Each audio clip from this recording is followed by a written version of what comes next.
Hey everyone, it's Max Notice, the host of Recruitment DNA. For those of you who are new to the show, Recruitment DNA is a podcast hosted by Wade and Wendy where we discuss the ever-evolving recruiting landscape. Today we have another special guest on the show. We have Erika Thorson Garay from LiveRamp. So Erika, thank you so much for taking the time to come aboard. Why don't you introduce yourself to the audience? Absolutely, Max. Thanks so much for having me. Really excited to be here. I'm a talent acquisition person through and through.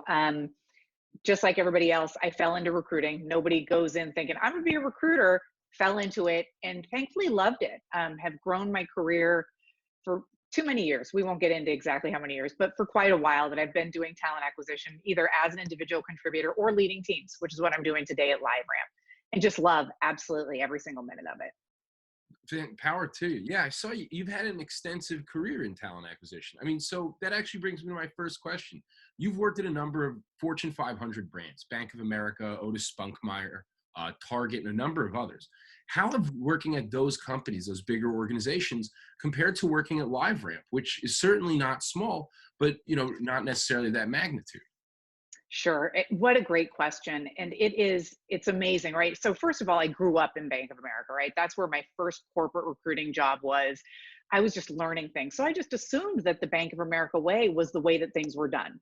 And it worked seamlessly. It's a financial institution. There's process that you follow, very well delineated. Same with Target. Target has a great process laid out that everybody follows throughout hiring. You don't skip a beat, is that it's laid out for you. You're handed a playbook, here you go. At LiveRamp, that differs because we didn't have a playbook. We're putting one together. When I came on board, it was, hey, that's why you're here, Eric, is to figure this out and to really get something implemented. And we've grown upon that. Is it perfect? Absolutely not. But has it immensely improved and changed?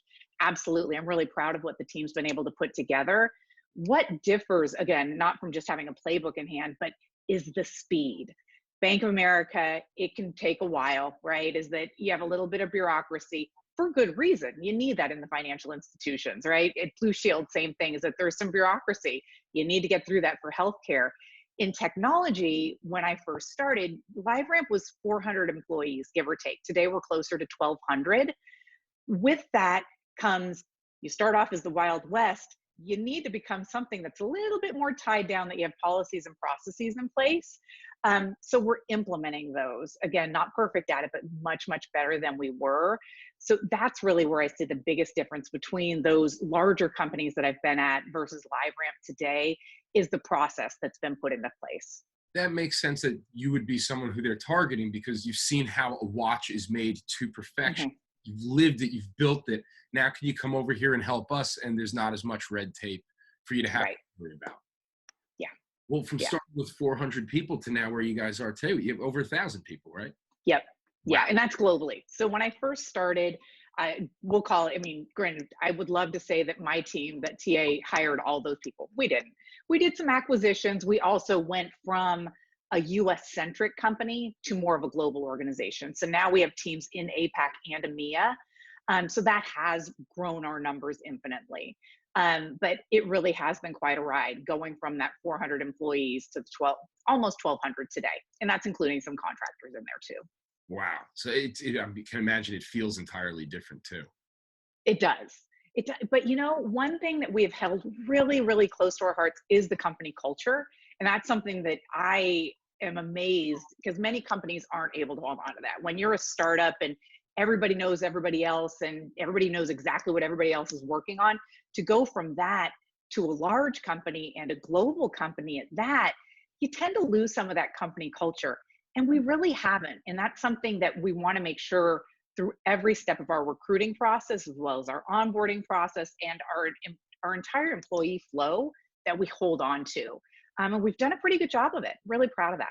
Well, that's important. That's really great. I mean, to keep the culture is so important, especially when you're going to have, expanding and ingraining processes that you're bringing on board as well. Mm-hmm. That's also nice to make them then not processes, but part of the company life, the culture, et cetera, that, it all ties together cohesively. That's great. So, well, bring me to another point. So LiveRamp is still indeed hiring. So I'm curious, what positions are still critical for your team to bring on, and how has it been finding and working with these candidates given the current COVID crisis? Sure. So to start off with, our primary roles that we're, I shouldn't say primary, but the number one roles that we are laser focused on right now are commercial leads. So if we're not out there selling our products, we don't have a need to make product. So we are making sure that we're bringing on a good number of commercial leads across all verticals. Customer success managers, right? Once we get our customers on board, we need to make sure that they're using our tool appropriately and successfully so that we don't have any churn, so that we make sure that we have long-term relationships. And then of course, engineers and product, right? So that they tie really, really closely together. You can't have one without the other. So we're always focused on our engineering and our product platforms.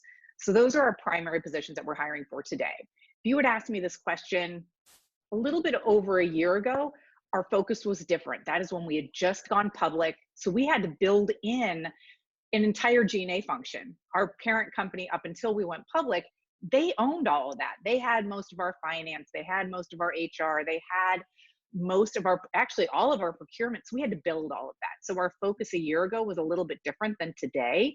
But today we're laser focused on getting our sales so that we can ensure that we're getting the right customers on board.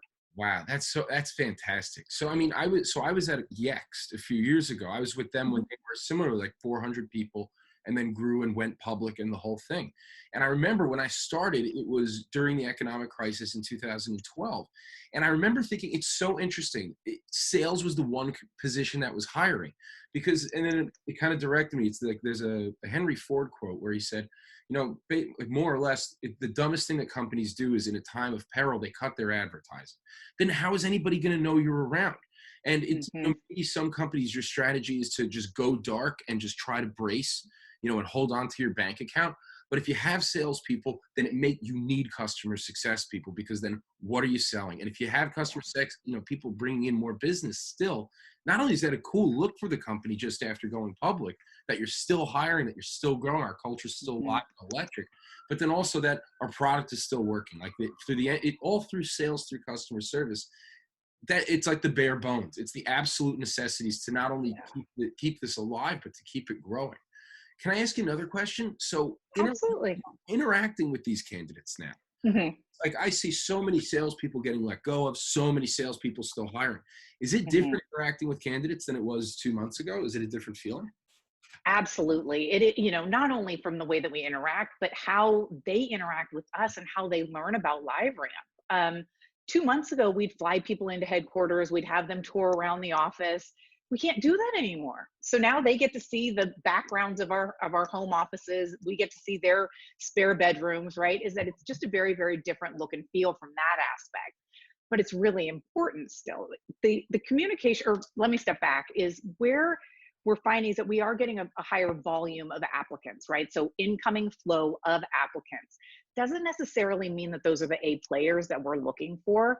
And I've coached my team around this, is that while people are being let go, they're not, and this is going to sound really, really bad, but I think it's very much the truth, is that those aren't always the A players that we're looking for. We need those top players. So oftentimes I'm asking my team to still go out and look for people, go out and hunt. It's not just, we can't just rely on the candidate flow that we're getting. So that's changed a little bit. We are seeing more people accepting in-mails. Say when we're sending out an in-mail, we do get more responses. We do have those though that are really well enmeshed in their current companies that are like, hey, thanks for reaching out, but it's a little too uncertain right now for me to think about jumping ship. We continue having those conversations, even though it's only been a 2-month window. We continue having those conversations to let them know is that we're a super solvent company. We're in a good place right now. We're sitting in a place that's really important, that also is that is helping. Our business isn't going to go anywhere. So being able to talk people through that, so that if and when their company does hit hard times, they remember that they can go and reach back out to their LiveRamp recruiter. So it's a lot of relationship building, which it always has been, but now it's more and more so about the relationship building and making sure that we are in front of that candidate. You had mentioned about advertising, right? Is that one place where everybody thinks, oh, well, you can just cut your employment branding. You don't need to post jobs as much. People will come to you automatically. Now's the time to do it, is let people know that LiveRamp is here to support them through this tough time that they may be going through, and how can we help them through the process. And also is we need to make sure that our candidate experience is exceptional, because even if we don't hire them today, or if they're not a right fit for any of our positions, they'll feel good about it walking away. We're not going to ghost any of our candidates. We're going to make sure that they still get the warm touch if they don't get the position. Because that's the right thing to do. While everybody is in this turmoil, as you had mentioned, let us be a little bit of a ray of light. Even if you may not get the job, let's make it as easy as possible as that turn down process can be. That makes a ton of sense. So, I mean, it's interesting, who you're looking for, your focus of your positions has recently shifted. The way that you're communicating with candidates has shifted. And of course, then the way your team is, overall strategy and mentality has shifted. How has it been working with hiring managers? Is that, because I can imagine it can get tricky with a hiring manager just expecting process to be as normal. How has it been communicating, keeping all of that above board? Yeah, that was my first worry when we had decided in LiveRamp pretty early on. Was actually one of the teams realizing, you know what, we probably shouldn't have people in our offices anymore, or at least visitors coming into our offices. So we switched really early. It was early March, where we stopped holding on-site interviews. So getting our hiring managers to buy into that, because many hiring managers thought, well, no, I have to physically see somebody. I'm going to hold off on interviewing until this passes. And I had to go back to them, and my recruiters had to go back to them and say, if you're not going to do this, we're putting your position on hold, because we don't know how long this is going to be. We had some people that were like, okay, well, we'll just wait. They came back to us a few weeks ago saying we can't wait anymore. Yeah. So it's getting them to understand that this could be a very, very long time. We need to get comfortable with now what this whole virtual world is going to look like. So staying in constant contact, where before you could walk over to a hiring manager and say, hey, Joe, I need you to help me out. Why are you not responding to my emails? Now we have to find different ways, because we don't have that luxury of going over and finding this person. So it's slacking, it's calling. And unfortunately, sometimes if we're not getting a response, you have to kind of play the bad cop and loop in their manager saying, hey, manager, we really need some responses here, or else we're going to put your requisition on the back burner because we see that it's not priority right now. So that has actually, talking about the prioritization piece, has absolutely turned hiring managers around to make sure that they're staying in touch with us as well. Wow. It sounds almost like a service desk, like a ticketing system. Where, yeah, sometimes, yeah. If you're interested, and tell me if it's high priority or low priority, because I can't. Yeah, we can't just be subjective or casual about this anymore. Right. Yeah, everything has to be documented. So absolutely.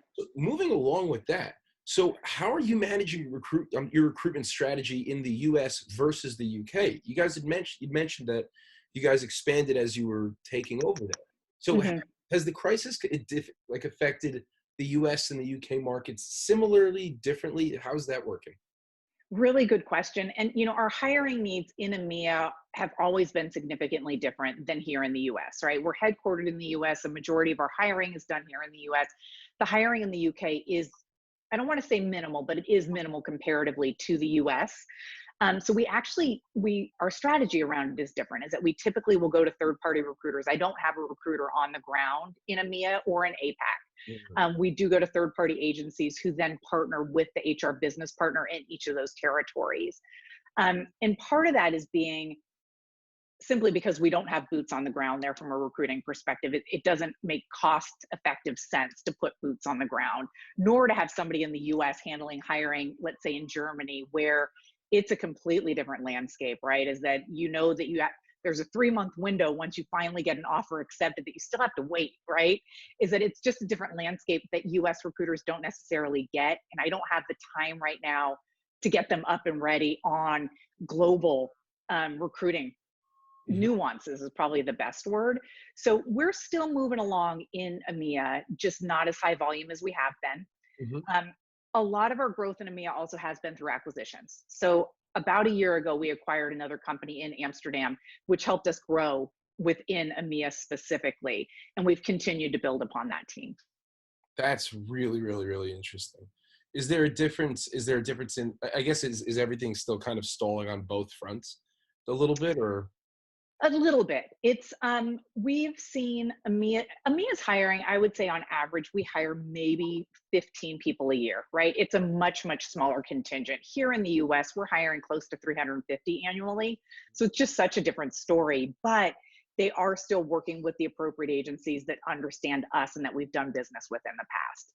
It's also interesting because I'm even thinking of the news. I'll hear Trump say one thing. I'm in New York, so I'll hear Governor Cuomo say something else. And then I hear, the state of Georgia say something entirely different. So it must Mhm. be interesting from a hiring or an onboarding or a continuing the new normal, if you will. You have to pay attention to the news over there and what's culturally accepted, what's, Mhm. legal, to be able to do as far as working again. It has to be. I think it makes sense to use somebody over there, Yeah. has their feet on the ground. Mhm. Uh, Absolutely.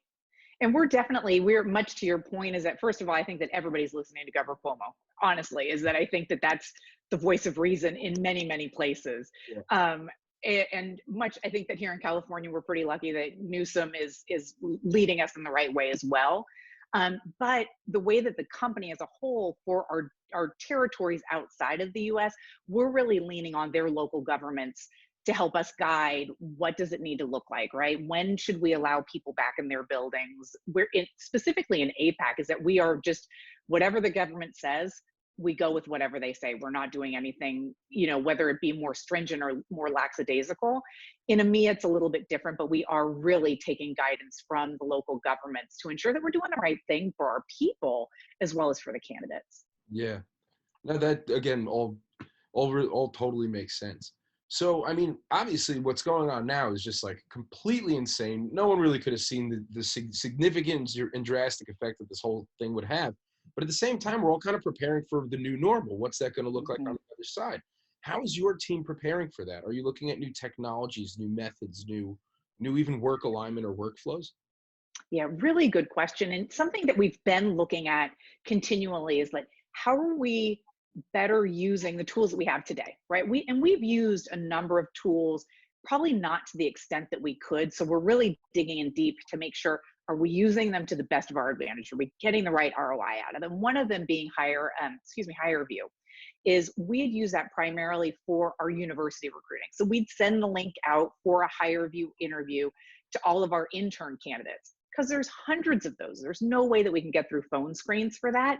We're looking at how can we now adapt that for our experienced hiring? How do we get an engineer to buy into taking a HireVue interview rather than getting on the phone with a recruiter or a hiring manager?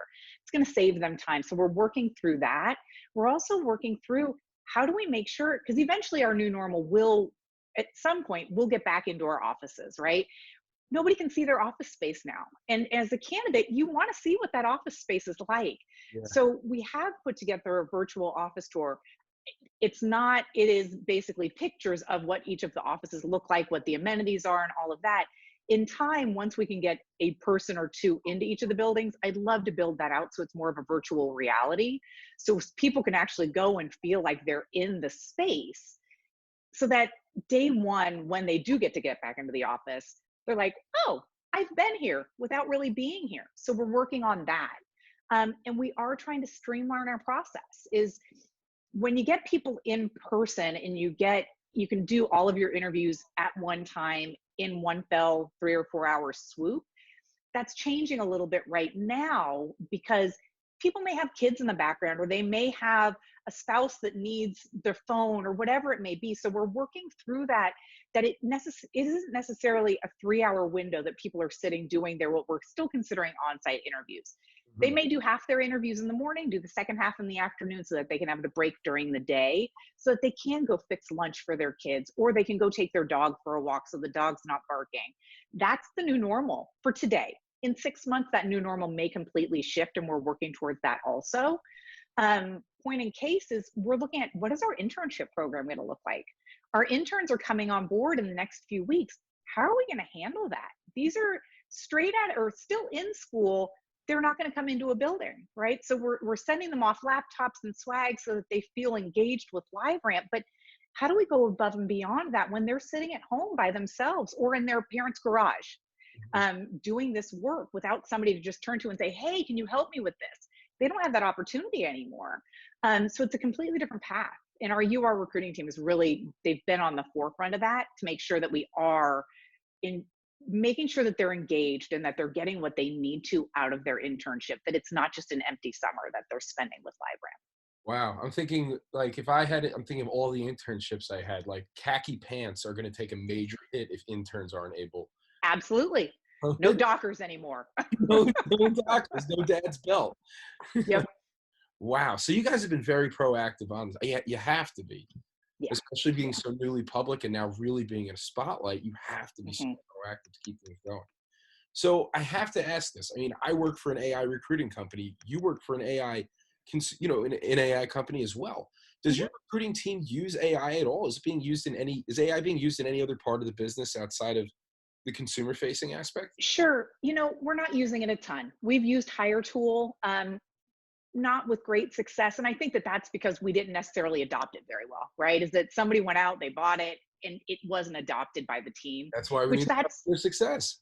absolutely right. And I think that that's where it faltered. And also, that's when we were a 400 employee company where it was the Wild West. Let's try this. And nobody knew where it just fell. So I think that we could absolutely adopt things along those lines. That will also help us get more done.